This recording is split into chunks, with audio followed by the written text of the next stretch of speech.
Good morning.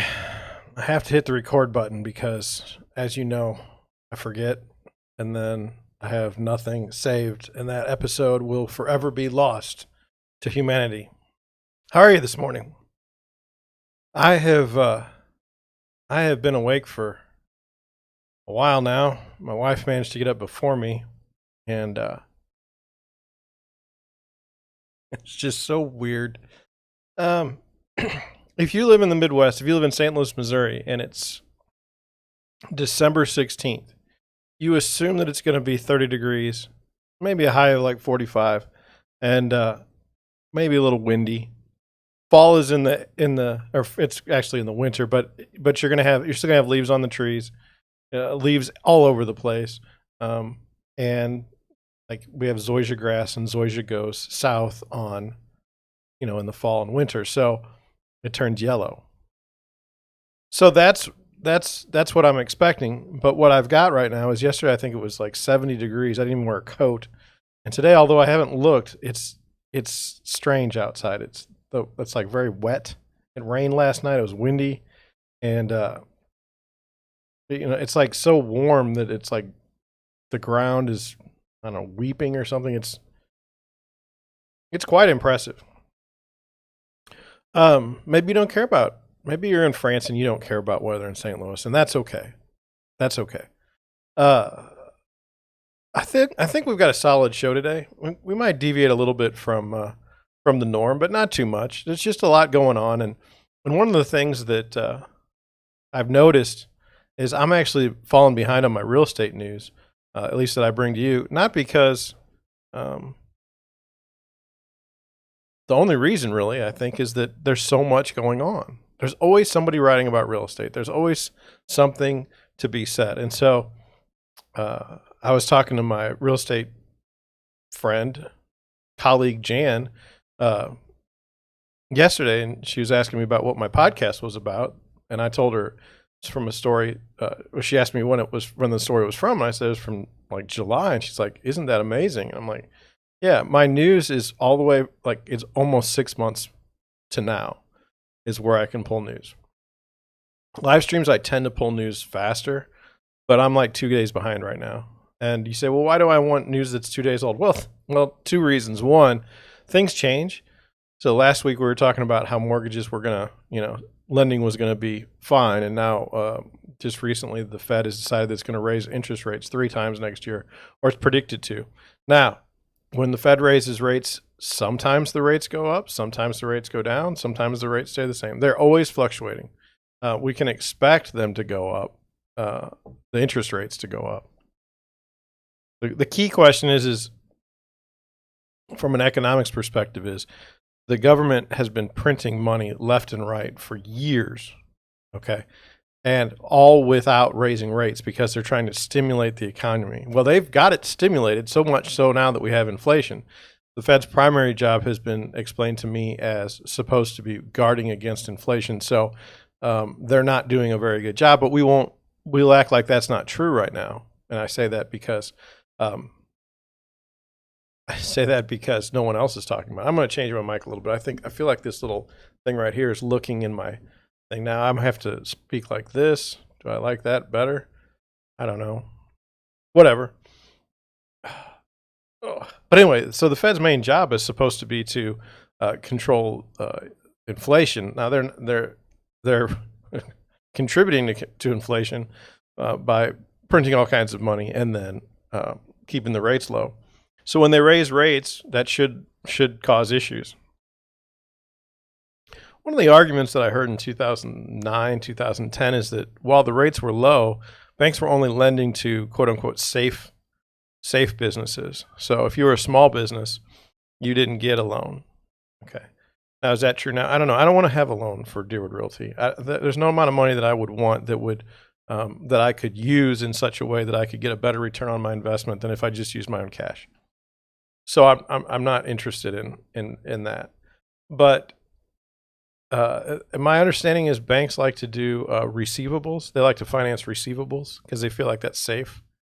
What that would be, by my definition, is somebody paid for a product, but between the time that they paid for the product and the time that it got delivered, or that they want to buy a product, and so the company, between the time that the customer buys and the time that the item is sent out, there's a space. Like automotive manufacturing, I believe there's like different tiers. So you have 30-day pay and like up to 90-day pay. Like 2, 3 is like you're never going to get your money. So they want to finance those receivables over time, and it's considered safe. And you know, depending on how many vendors one uses or how many different people, at least business to business, you know, how many people are buying your product, how many companies are buying your product, it's considered a safe line of investing for the banks. But if you go in there and say, hey, I want to start a business, I want to start a restaurant, you better have something, you know, in my thoughts, you better have something behind you for that, because I don't think that's considered a safe investment for banks. I don't think. Now, I don't know. Maybe if you've got a small business and you've got a loan, SBA loan or something like that, you let me know. So anyway, when they raise the rates, what's going to happen? Well, if they do it wrong, the economy is going to crash. Now, why is that? Well, it's more expensive to borrow money in theory. Okay. And so it's very weird. Let's just go over it. So let's just say that you've got a normal economy. Okay. And it's not great, but it's not bad. And it's just going the way it is. Well, the government, maybe through its policies, wants to have a better economy. And so what do? They lower the rates. Why? Because they can give people free money. Not free money. It's very expensive money. But say you've got a company that wants to buy a new piece of equipment, and the government has the rates low. So their ability to buy a nice piece of equipment should be great, as long as inflation doesn't come into play. Now, that's the problem. Inflation's come into play. So let's just say, for fun, a piece of equipment costs $50,000. But let's have more fun with it. Let's say it costs $1 million, okay? Well, $1 million at 5%, okay, is a heck of a lot different than $1 million at 7% or 8%. And you say, well, John, those are high numbers. A mortgage rate right now is going for 3%. Yes, that's right. But that's a mortgage. That's a federally backed lending instrument. Commercial mortgages that don't have that sort of backing do not have that kind of interest rate. So if the bank is getting money at, say, 2% or 3%, because there's still a spread on the money that you get on a mortgage, but it's just not as great. So let's say the bank's borrowing at 3%, and they're lending at 8 or 9%. That's pretty good money every month just to sit there, as long as the person pays. This is done thousands of times, millions of times. Now the problem comes is that with inflation is that all of a sudden, now let's just say we got $1 million at 8%. Okay. Well, now because of inflation, and let's not worry about supply chain. Let's not worry about any other excuse. Let's just talk about inflation. So now all of a sudden, that $1 million piece of equipment is now priced at $1.2 million, $1.3 million.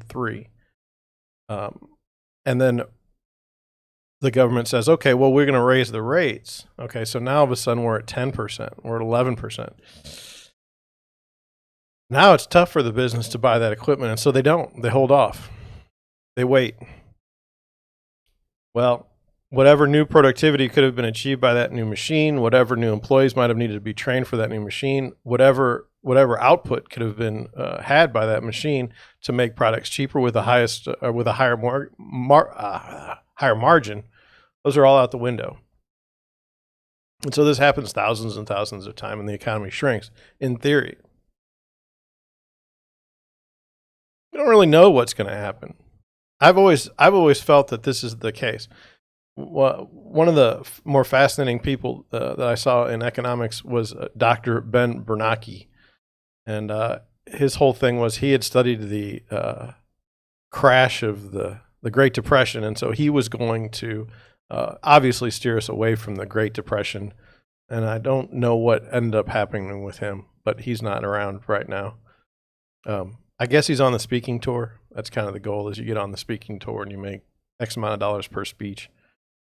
I wanted to ask you about that. Am I wrong? But I don't like these events.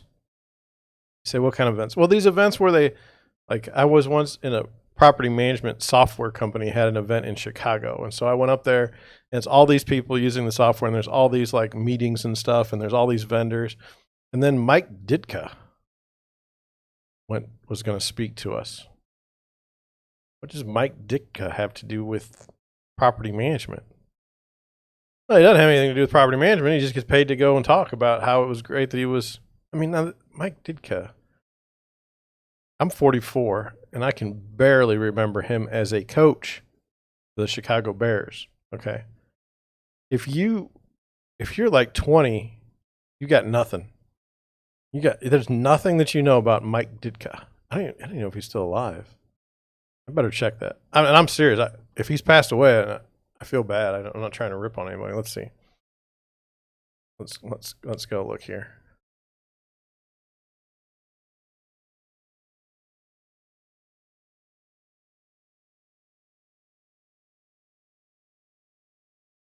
It says is. It says is on Wikipedia. Still alive. Okay, good. I don't want to rip on somebody dead, but as far as still relevant to the youngsters in the audience, but I mean he was cheaper than like somebody else. I don't know. Anyway, and then you see these. So there's one real estate outfit that they have a magazine, and then they make money with these meetings. Like they meet in New York and they meet in California, and you go there and they're going to teach you all this stuff about real estate, and you're going to really expand your mind. Excuse me. I don't know if I want my mind expanded in that way. I want to help people buy houses, and I want to help people sell houses. That's what I want. And they say, oh, well, we have all this software that's going to, you can see all these vendors, and this is, or it turns into, for those, it's like, well, Keller Williams is doing so wonderfully. Why is that? I'm not a Keller Williams agent. I don't particularly care to be one, and I don't have any interest in it. So now I'm sitting in a seminar in a different state that I'm not interested in. That's what I deal with. That's what I deal with these things, and I don't want to have anything to do with them. So, and then there's like, oh, well, the head of Coldwell Banker Realty is going to speak. Again, I don't want to be part of Coldwell Banker and Realty in the background. Don't care about any of that stuff. So that doesn't help me, those things. And then they have the TED Talks. There's this whole, like, wrestling. For years, they would say wrestling is like it was real. And then Geraldo got punched or something when he said it wasn't real. And then finally they came out and like, oh, no, this isn't real at all. Okay. It's entertainment. In fact, they changed the name to WWE, which was World Wrestling Entertainment, from the WWF because they were sued by the World Wildlife Fund because people would confuse those two. Anyway, oh yeah, wrestling's fake, but it's entertainment. Oh, well, that's okay. It is entertaining, but none of it's real. Well, some of it's real, like, somebody's bleeding or someone gets hit with a chair or something, that's real, but it's entertainment. Oh, okay. So the same way that is entertainment, these TED Talks, these conferences you go to, it's all like entertainment. It's not real. I mean, Mike Ditka isn't going to help you manage a property. Okay? So it's like, if I'm going to spend money on entertainment, I would like to be entertained. Now, we talked about the movie Spider-Man yesterday. The 9th installment. I don't even remember the name of the name of the this particular, the 9th one. I have to refresh my memory. Rise of the Clones or something. Maybe that was a different movie. Anyway, would I go see a movie over a TED Talk? Well, probably wouldn't go see a movie. I'd probably just go in my theater room and watch it on the big screen. No, that's just me. I don't want to get sucked up in all this stuff.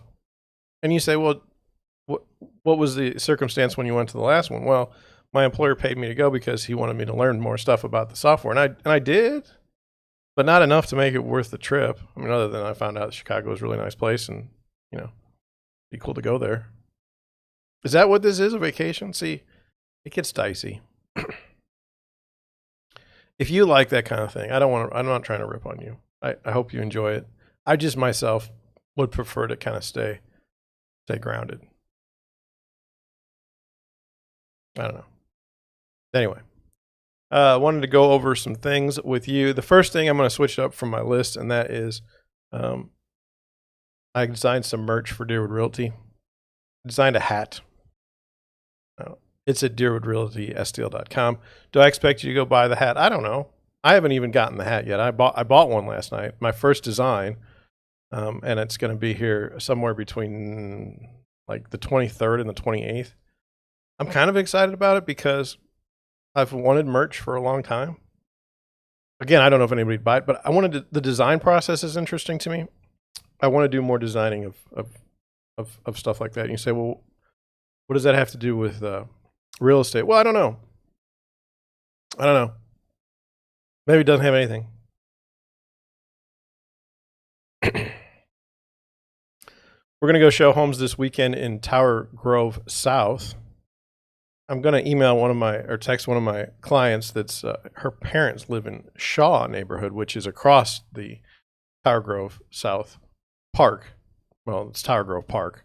And so to the south of the park is Tower Grove South. Now, there's Shaw, there's Tower Grove South, and then there's east of Grand, which would be East Tower Grove. The first area there is by the reservoir, and I don't remember the name of it. It's like 4 streets, but you're not getting in there for less than, I don't know, $600,000. And the agent that really runs that area, I say run it, meaning seems to get all the listings, is a guy that grew up there. So cool houses, and I'll remember the name at some point. But anyway, that's by the reservoir, and then down from that is like east of Grand, I'd call it.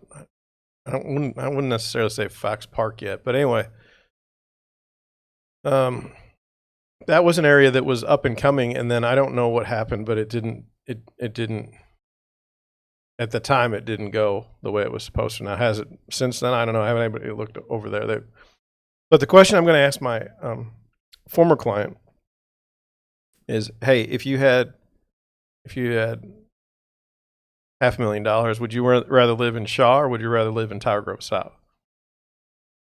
I would rather live in Shaw. But Shaw is, like, in my opinion, probably about $100,000 more.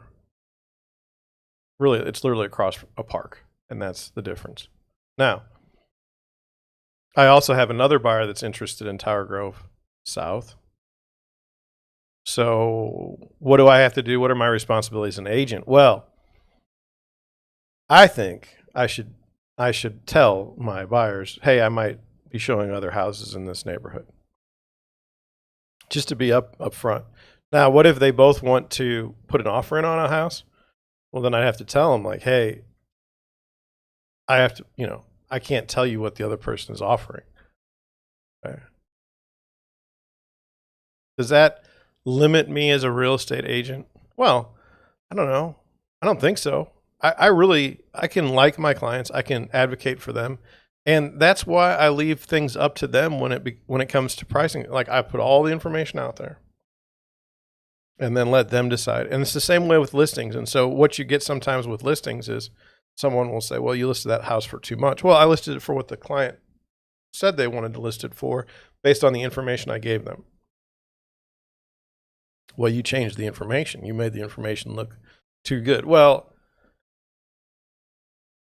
is that where we're going to go? I mean, I guess we can complain about everything. I'm not going to give people I'm going to give them the most pertinent information. I've seen agents do comps that are so bad, that I don't have a lot of faith in other people's comparable sales. What I do know is I have a pretty good idea what the comp should be. So, I mean, that's what you're paying for when you're paying for an agent. You say, well, the buyer's not paying for an agent. They do. It's through the seller or through the buyer's agency agreement. But that's what that is. So anyway, not interested in a bunch of shows. Pretty excited about my hat sales. I'm going to wear it when I get it. If it's terrible, you can tell me how bad it is.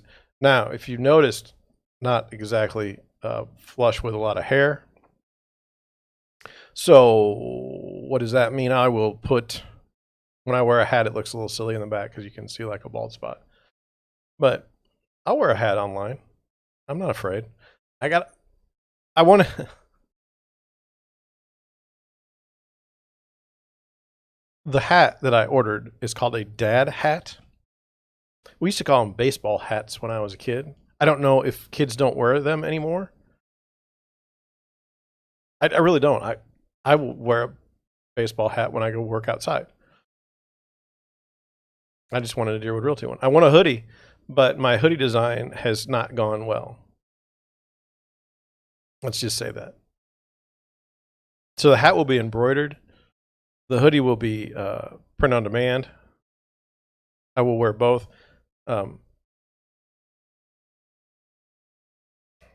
Would you rip on me if I wore my hoodie for my show? My own hoodie? I don't know. I'm going to. T-shirts soon. Maybe not right now, but soon. So that's that. Let's go to YouTube and talk about that for a minute. YouTube and I had been fighting. I had called a truce. I don't know that YouTube's really responded in any way. I don't really like how that's going. I don't know what's going on today with the microphone. Oh boy. So can I speak like this without speaking into the microphone? See, it's not good. Anyway, I said, hey Google and YouTube, I'm a small fish in your large ocean. I'm not interested in fighting with you. Please stop fighting with me. And so they responded by giving me like 200 impressions the other day. Live stream and a video, and I get 200 impressions. Well, as I called the truce, they've also kind of taken the boot off of my neck. They've now given me 400 impressions yesterday. And you say, John, YouTube isn't doing it. It's you. It's your fault. Your content isn't exciting. Well, I've seen a lot of content on YouTube that's not exciting, so you can take that one and go away. They can say, oh, well, your thumbnail isn't like clickable. No one wants to click. Look, I make nice thumbnails, okay? Are they always perfect? No. Is anybody else's? No. I know a guy that's getting 60,000 views, and it's basically him with yellow text over the top of it. Every single one of them. So I don't want to hear that. And you say, well, there's always exceptions to the rules. Well, stop. Just stop. Come on. You can say, oh, well, the title is not good. It's not clickbaity enough. Well, I don't know. If you've got 200 people that even see your video, I mean, what are you going to do? I just put content out there. Like, my self-worth is not defined by the content that I make, right? Or the views that it gets. Because if it is, I'm in trouble because I'm going to feel really, really bad. And you say, well, John, you don't want to publicly fail. That would be terrible. No, I've publicly failed before. I'm going to publicly fail again. And I'm also going to have public success at some point. It's just how you define success and how you define failure. For me, 1,000 subscribers and 4,000 watch hours isn't really success. You can get in the monetization program, but I mean, when your videos are only got 100 views, the monetization is like 30 cents. I don't know. What would success be? I think success is the ability to do a show every day, or the ability to do a podcast every day and just get it done, like produce something. I'll tell you, things are tricky. On YouTube, if you say you want to look up a video, all of a sudden you're watching another video. If you're on social media, all of a sudden you're looking at another post. And it goes on all day like that. So it's amazing to just produce anything anymore. This is my opinion. After you've watched like 4 YouTube videos, all of a sudden you don't want to do a YouTube video because you're kind of YouTubed out. One of the problems I'm running into with my podcast is I try to do my podcast after I do my live stream, and I've talked for an hour, and so it's hard to get in the kind of more quick pace of the podcast. Plus, I don't have my news researched like I used to, so I have to go and research that, then I have to cut the video, and then I have to render the video, and all these things, and it just takes a lot of time. Now, is there a reward involved? Not yet. Well, I feel like it is a reward because I get some of this stuff out of my head onto some paper. Now, are you being rewarded by this? I think so. There's real estate content that's just, you're not going to get anywhere else through me. That's just not going to happen. You're going to call your agent and it's going to be an absolute joke when after you've hung out or watched me for a while. Now, I wanted to talk about my setup. I can't do everything's backwards to me. Okay. So I'm going to try and take my hand, which you can't. Okay. And see over here, see the printer right there.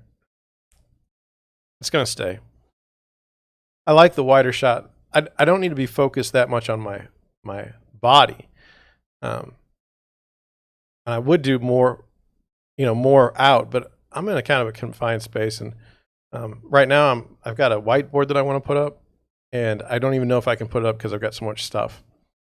So just deal with it. And you say, there's like, maybe if I do this and I go that way, look, there's all that space right there. That's like all the space I have. It's bad. Do I want a new house? No. Do I want a new studio? No. I'm just telling you what the situation is. I wanted to. I think I got it messed up for the order. I wanted to go over the Google search. I did mess it up. I wanted to go over the highest Google search term for the day yesterday. I'm going to screen share it right now. Do you know who Travis Hunter is? I didn't. But it says number 1 recruit Travis Hunter commits to Deion Sanders in Jackson State. So this Travis Hunter fellow is, I don't know who he is. Let's go into the article and understand a little more. It says Deion Sanders and Jackson State have pulled off a signing day shocker. So Deion Sanders used to be a cornerback for the San Francisco 49ers and the Dallas Cowboys. And I think he played for Atlanta he was called Prime Time during my time. Now I think everybody knows him. Jackson State is a historic black college. I don't know where it is. Maybe I should. I'll get to it. Anyway, he announced Wednesday that he's committed to play for Jackson State. He's a football player. I don't know what position he plays. Here's his little tweet. Hunter, a two-way player listed by Rivals as an athlete, was committed to Florida State since March of 2020. So the fact that a player such as the number 1 recruit in the nation, chose Florida State would be totally normal. The fact that he chose Jackson State is a shocker. Will send shockwaves through the college football recruiting world. It says there was also speculation that the fellow Travis Hunter lives in Georgia. He could flip his decision to the in-state Bulldogs. Instead, he will drop down to the FCS level to play for Sanders at Jackson State, a HBCU, historic black college. I think that's how they do it, located in Jackson, Mississippi. So I say good for him. Good for him. It says Sanders was a star. Okay. Now he's pulled off arguably the biggest recruiting surprise in recent memory at his alma mater success. Deion Sanders actually played at Florida State. I had forgotten that. He announced his decision. This is Travis Hunter during a ceremony at school Wednesday afternoon. He had Florida State, Georgia, and Auburn hats in front of him. I guess no one thought he was going to go to Auburn. But threw those to the side and had his mother toss him a Jackson State hat to make it official. Now, I would have liked him to have a Deerwood Realty hat because I just designed one and I'd like someone else to wear it. But honestly, I don't think he cares about Deerwood Realty in St. Louis. I mean, of the things that he's concerned about right now in his life, it's probably not my hat. This is what it is. Hunter then unzipped his jacket to reveal a Jackson State t-shirt. The moment he made the decision to flip to Jackson State, there's a tweet. It says, this isn't the first time Sanders has lured players with Power 5 offers to Jackson State. Last year, a top junior college quarterback signed with Jackson State after committing to Georgia. Jackson State also signed a 4-star player, a 4-star defensive tackle, 4-star receiver, 3-star defensive tackle, and a 3-star linebacker. All of these players had offers from Power 5 programs but chose Jackson State. It says that recruiting prowess has paid off so far. Sanders is currently in his second season as the head coach of Jackson State. The Tigers have an 11-1 record and won the SWAC title. Southwest is, I don't know. I don't know what the SWAC is. They are set to square off against South Carolina State, whatever champions, in the Celebration Bowl on Saturday in Atlanta. So coming up here soon. Then it says how long Sanders, who has a 15-4 record as head coach, will stay at Jackson State remains to be seen. He reportedly has interviewed for multiple Power 5 jobs, including TCU in the most recent cycle. The early on-field results have been strong, and now Sanders' recruiting chops have proven to be even stronger. So good for him. Good for Travis Hunter. He's a two-way player. I know that he's a cornerback, but I don't know what he plays. I don't know what else he plays, what other position. I don't care enough to look. But I did want to go to another article because I was looking this up, and you know, when we're surfing the net, there's different things we see. And so I wanted to go over this next article. I thought this was fascinating. Now, I'm out of the college football. I'm out of all of it. I think the college football is exploiting the players, even with these new agreements. I think that, you know, these players are actually pros at this age. I don't like anything about college athletics, but I mean, I used to. And so it makes me happy to see someone go from Florida that probably doesn't have the I don't know, the name recognition, I would say, of a Deion Sanders. And so now, why is that fair for this coach to leave, but now this player can't? And maybe this next article I thought was interesting. It says Travis Hunter's signing day flip to Jackson State sparks a 7-figure Barstool rumor. Now you can pay players. I don't know that there's a limit to what you can pay players, but you can pay players now. Above the board. So it used to be people get paid under the table. Now we pay above the board. Okay, it says the tone was set for New World Order on Wednesday's National Signing Day when Sanders mercilessly swiped the nation's top recruits, Travis Hunter from his own alma mater, Florida State, to Jackson State football. Unverified rumors began to fly that Barstool Sports, where Sanders has been a broadcasting talent, paid Hunter and I didn't even know he was a broadcasting talent there, paid Hunter a 7-figure NIL contract to help him go to an HBCU in Miami, an unheard of destination for a recruit of Hunter's caliber. You know, I don't think that's true. In the last couple of years, more college athletes are looking at historically black colleges. I don't think that's. And you know what? When I was growing up, they had Steve McNair at Alcorn State, and that guy was awesome. I'll watch anybody that's really good play. I don't care where they play. For them, I would want, like, if you're going to go to a school that's not as well thought of, I would just hope that the facilities were good enough that you could get to where you want to go. I mean, if you want to go to the pros, you know,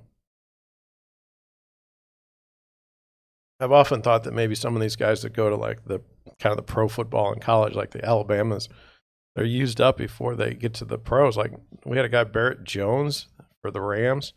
At the time, he was from Alabama and nice guy, and just never made it in the pros. And it's like, I don't know why. He was good enough for Alabama. Anyway, it says Bruce Feldman called Hunter's decision to flip from Florida State to Jackson State unquestionably the biggest recruiting stunner he's ever seen. All right. Sanders called out his shot Tuesday night, appearing on Barstool Sports' Unnecessary Roughness football show. Wearing a Barstool hat, he told coach Dave Portney and Dan Katz and Casey Smith, I'm guessing this is Casey. If it's not, I'm sorry.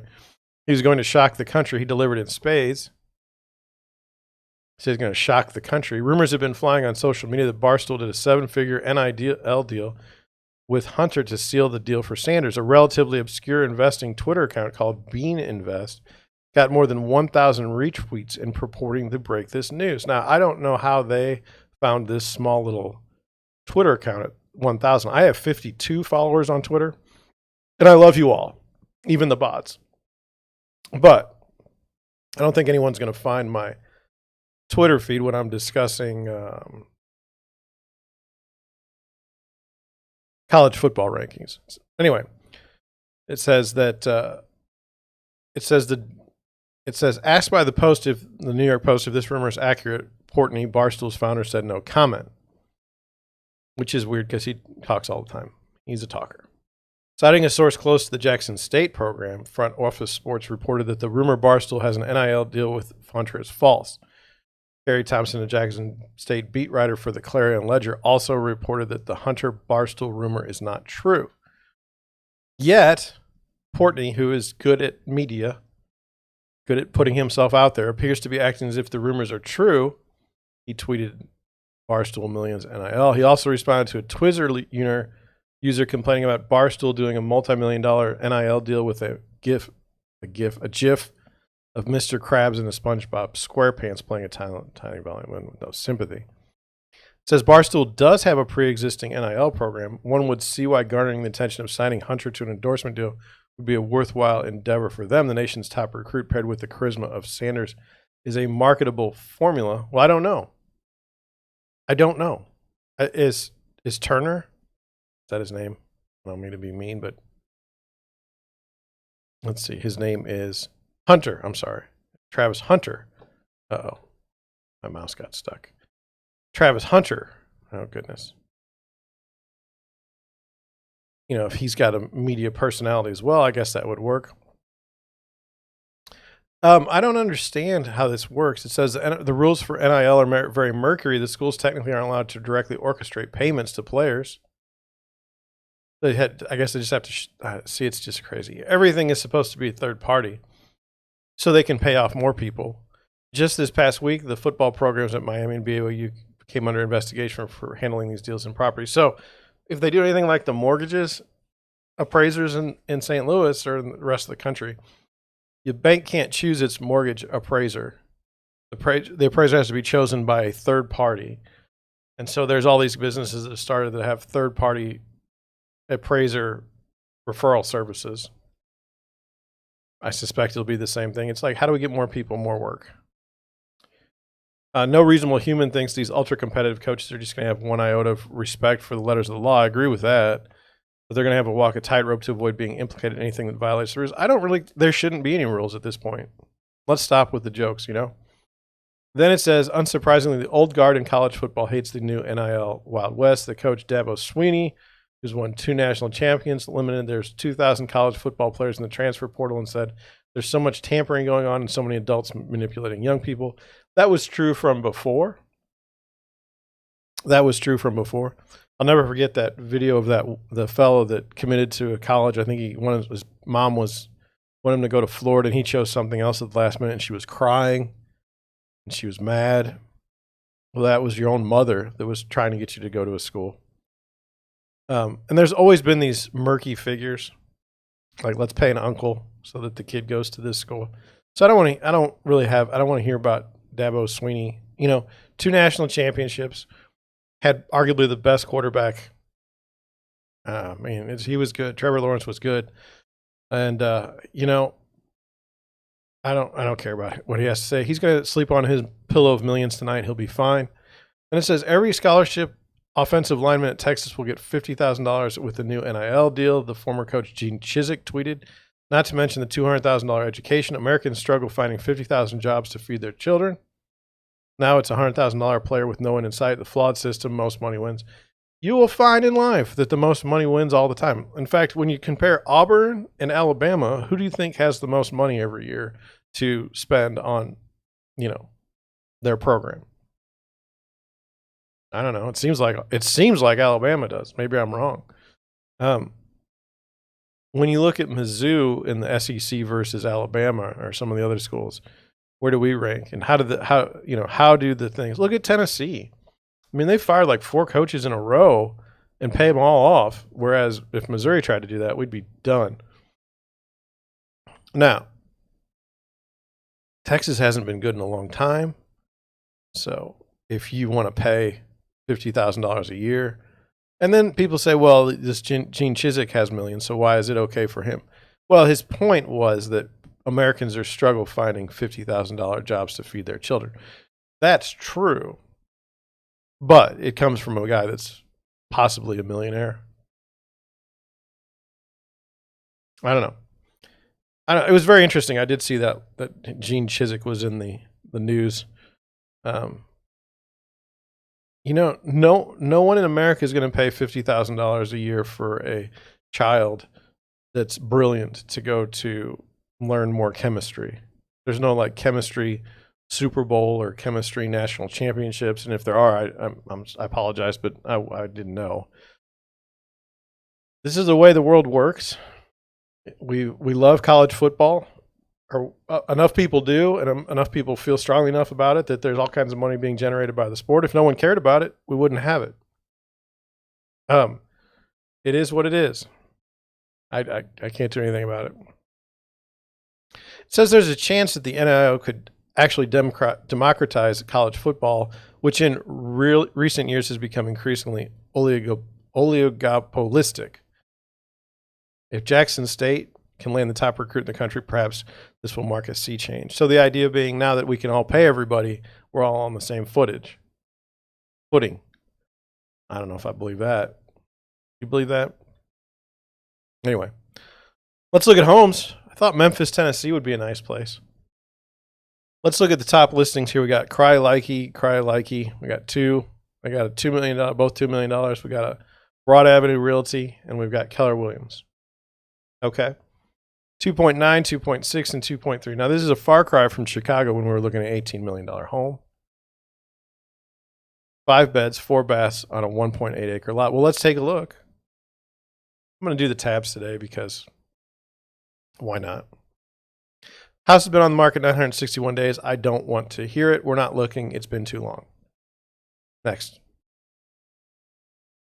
2.6, 175 days on the market. 25, what was I doing? 25? I don't know. 175 days on the market. It's still too much. Let's take a look. Nice. Kind of interesting. You got a tennis court. As a person that's getting older, I don't want a tennis court. Ugh. Oh. Nice kitchen. I mean, too much wallpaper. Automatically.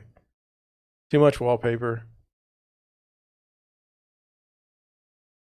2.6. I don't think so for me. Not for me. For someone else, go for it. I'm not interested. 5 bedrooms, 5 bath. Now, if you look at the zip codes, it's 38120. These are all 38120. Now, I don't know all the zip codes in Tennessee or Memphis, but it leads me to believe like this area is. Now, let's just look. I mean, we compare things in real estate. So 2.6, 1.13 acre lot. Okay, 6 beds, 7 baths. This one's 2.3 million, 5 bedrooms, 5.5 baths on a 0.6 acre lot. So a very small house. Looks nice. Built in 2007. Been on the market 308 days. Too long. Too long. For me. You know, I do know that other people may. I mean, that's a nice house. It's better than the other one we looked at. Not as good of a lot. What's the square footage on this thing?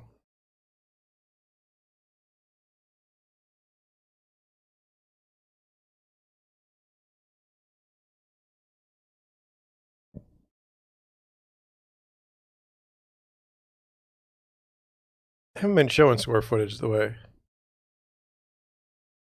It's got a square foot minimum of 10,000 square feet. I don't know if that's true or not. I've been a little bit iffy with the square footage in St. Louis lately. Playing some games, some shenanigans. I don't know. Is this something she'd be interested in? I don't know. I mean, the pictures aren't great. We need a video or something. I mean, that's going to do it. I mean, Memphis, Tennessee, and we're not gelling for the current houses available for sale. Let's talk about something I want to talk about yesterday at the end. It's crazy. It's almost the end now. Let's talk about this Portifino Island Resort. I found the name of it. I wanted you all to you know, come with me on the journey. So it's right. I got to point it to you in this one right here. So look at where it is. Pensacola Beach. Okay. Here it is right here. We came in on this road. It was really, really busy there, but we came in here. We left on that road, and then we ate like right here. It was good. But here's the resort, and it's on this long road, and like some of this is protected. You can't build anything along there, and I like it. So anyway, so that's Portifino Island Resort. So then you go here, and they've got beach condos, and see how it is? Okay, so I'm going to do this now. You got adventures. I don't want adventures. I don't want spa and wellness. I want food and a place to look at the beach. And as far as a resort guide, I'd kind of like that. But anyway, they got Adventure Beach and Adventure Cove. I like the beach side. I don't care about the other side. I don't really want to ride my bicycle. I just want to eat and sit on the beach because I'm from St. Louis and we don't get a beach. So I'm going to go flexible dates, I guess. What's a popular search? We want a Gulf view, right? Gulf view. And then I want flexible dates, I guess, because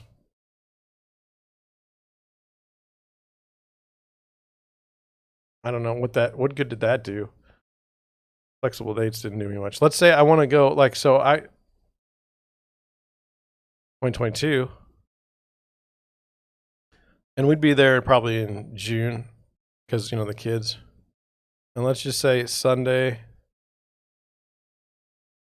What did I pick? This 12th? Okay. Check out the 18th. Let's see what we got. $4,000. Now, can old John live there for $4,000? No. We can't go there for $4,000. Make that kind of money. Let's see. It's in Tower 3. 3 bedroom, 3 bath, 10 guests. See, it's too big for me. I don't need that. It's 2,000 square feet. Like I said, so I mean, here you can go and look at it. It's beautiful. But I don't need that many. I don't need that much. But it's nice. Anyway, I do want to kind of go back to it's just the overview, is just the front. It says it one of a kind, situated on 28 acres, 21 story towers with luxurious 2 and 3 bedroom accommodations that feature water views from every room except the bathroom. The elite tier, there's different kinds. Extraordinary accommodations, including stunning interior decor and luxurious diner finishes, upgraded electronics such as flat screen televisions every room, and fully equipped state-of-the-art kitchen with granite countertops. Preferred is outstanding accommodations featuring well-appointed interior decor and distinguished furnishings. And then standards is welcome. I don't really, you know. And then there's a map. It says view full-size map. I don't know if you're going to see okay, here it is. You're going to see some of it. The Gulf of Mexico is there. This road here, you want to be in one of these 3, I would think. This is my thought. Tower 1, Tower 2, or Tower 1, Tower 5, and Tower 3. This is just me. Now, that was that. So anyway, it says you get premier benefits. Okay, so it says you get all this stuff, but I don't care about all this stuff. You get a smoothie bar. I don't want that. Coffee, Starbucks. My wife would be just thrilled. Now there's restaurants. That's what I like. There's specialty coffees, and there's you could just stay there, and then it's got there's a pizza. That's all I care. I like pizza. I like pizza and I like hamburgers. Give me pizza and hamburgers. But if I got to pay for all that, now I got $1,000 in food minimum. So, it's going to be tough. Now, I have a friend that wants to live in Florida. He wants to live in a house, but I was like, why don't you live here? This is 3 Portofino Drive. So the 3, I think, indicates that's the tower that it's in. It says Tower 3. Now, I don't know. It said, 21 stories? It says 1308. I don't know what floor this is on. I don't know if it's at the bottom or if it's at the top. I don't know anything about this. But I do know that they're asking $824,009. Now, I think this is because you can rent this out for when you're not there. Do I want to rent out a place? See, and that's the issue. So if I live there, say I live there all the time, do I want to deal with randoms just showing up at the place all the time? I don't know. I do like the view. I mean, there's a road like right along here. That's the main road. But this is just beautiful. And this is all going to stay empty like that because it's like a preserve. I can't do anything with it even if they want to. And then you've got the unit. Oh, no. So then, like, this is a, what's that called? This is a box that makes you give them your information. And then they can market to you. But we're not going to do that because I don't do it on my own. So that's it. We talked about it. Portifino. That's where I'm thinking. Check it out if you get a chance. Let's go over an article. It's about fewer homes being underwater. Okay. Now, it's kind of a rough, this is from CoreLogic, kind of rough data. Homeowner Equity Insights, data through Q3 2021. The CoreLogic Homeowner Equity Insights report is published quarterly, includes negative equity share and average equity gains. The report features interactive view of the data using digital map. Anyway, negative equity, often referred to as underwater, upside down, applies to borrower who owes more on their mortgages than their homes are worth. Negative equity can occur because of a decline in home value or an increase in mortgage debt or both. It says CoreLogic shows U.S. homeowners with mortgages have seen their equity increase by a total of over $3.2 trillion since the third quarter of 2020, an increase of 31.1% year over year. So that's the equity in their home, meaning that their banking payments and whatever they bought their house for is 31% more than is worth 31% more than what they paid in theory. In the third quarter of 2021, the number of mortgage residential properties with negative equity decreased by 5.7% from the second quarter to 1.2 million homes, or 2.1% of all mortgage properties. On a year-over-year basis, negative equity fell by 28.9% from 1.6 million homes, or 3% of all mortgage properties in the third quarter of 2020. So it says, because home equity is affected by home price changes, borrowers with equity positions near the plus or minus 5% of the negative equity cutoff are most likely to move out or into negative equity as prices change, respectively. Let's see, are most likely to move out of or into negative equity as prices change. Looking at the third quarter of 2021 book of mortgages, if home prices increased by 5%, 145,000 homes would regain equity. If home prices declined by 5%, 191,000 would fall underwater. So that's interesting. It's all based on what the price might be worth. The negative equity, less people are having an issue. So 28.9% less people year over year. So from third quarter of last year, or a total of 470,000 homes. National aggregate value of negative, the national aggregate value of negative equity was $276.2 billion. This is up quarter over quarter by approximately $8.2 billion. Negative equity peaked at 26% of mortgage residential properties in the fourth quarter of 2009. And that's kind of what I felt too when I was going through it as a real estate agent. So, I mean, just look here. I'm not real thrilled with this map. It says the negative equity share, we're in a kind of a high spot, 2.5%. Kentucky's at 3.4%. Arkansas is at 3.9%. And you got very high. Louisiana and Oklahoma, Illinois and Iowa are getting hammered. It's kind of interesting. Like Colorado is 1.5% moderate. But that's the whole state. That's a lot of properties. This doesn't really correlate with what we're seeing with like people moving to Florida. I mean, look, you've got a high negative equity share. So let's see if it if it says California, Hawaii, and Washington experienced the largest average equity gains at 118,000, 112,000, and 96,000 respectively. Meanwhile, North Dakota experienced the lowest average equity gain in the second quarter of 2021 at $15,400. Okay. Negative equity has seen a recent decrease across the country. San Francisco is the least challenged, while with negative equity share of all mortgages of 0.6%. So if you're in San Francisco, you're buying with cash, I suspect. And you're not underwater, it says. So all right. This is loan to value ratio. It's pretty much the same as Q2.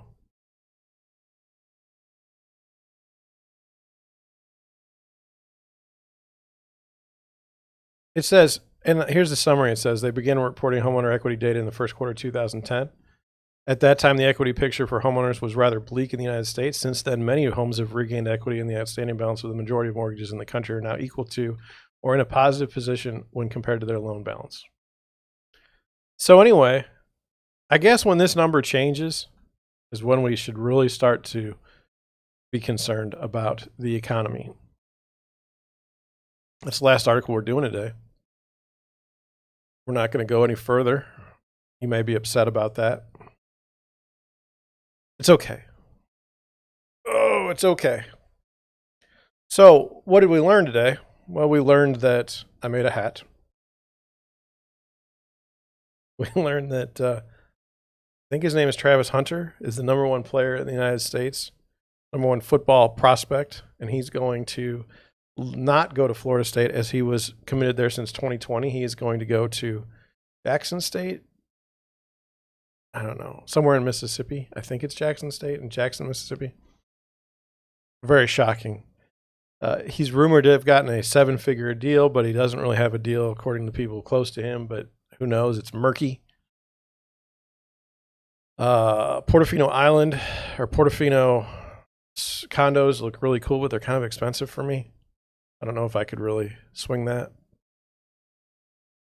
Kind of like to. Need to sell a few more houses. Need to represent a few more buyers, and then I can. You can help with that. You can help. Tell your family, tell your friends. You know a good agent. I think I'm a good agent. I mean, we talked about what a good agent is in the past. Kind of weird to find that. We talked about negative equity in housing and how it's going down and how that's so wonderful. I suspect that there will be the least amount of negative equity in the United States when the economy is at its top. Is that a bold prediction? I don't think it's very bold. It seems kind of obvious, but I don't know if it's true. It seems like when the economy's in the dumps, you're going to have more people underwater on their mortgages for two reasons. One, well, house prices probably won't go down proportionate to the amount of economic struggle, I'm guessing. You lose your job, or many people lose their job, they would be underwater on their mortgages,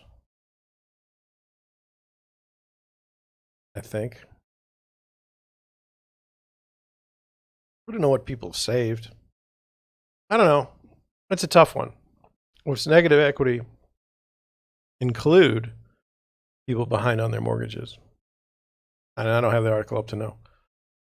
But if we're just going by price, like you bought it for X and it's worth this much now, I mean, that shouldn't be too difficult. I don't know. So that was the last article. What do we have tomorrow? We have more women are buying homes, and is that a problem? And that's the title of the article. I don't care if more women or anything, whatever. Just want to go over it. Has some interesting ways to look at some articles we're going to go over, and that's going to be it. That's going to be tomorrow's show. It's Friday.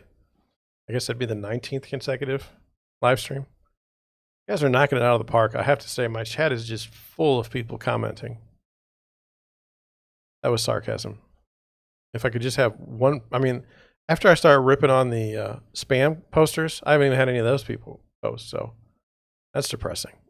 And I don't know what a good ratio is, by the way, between viewers and typers.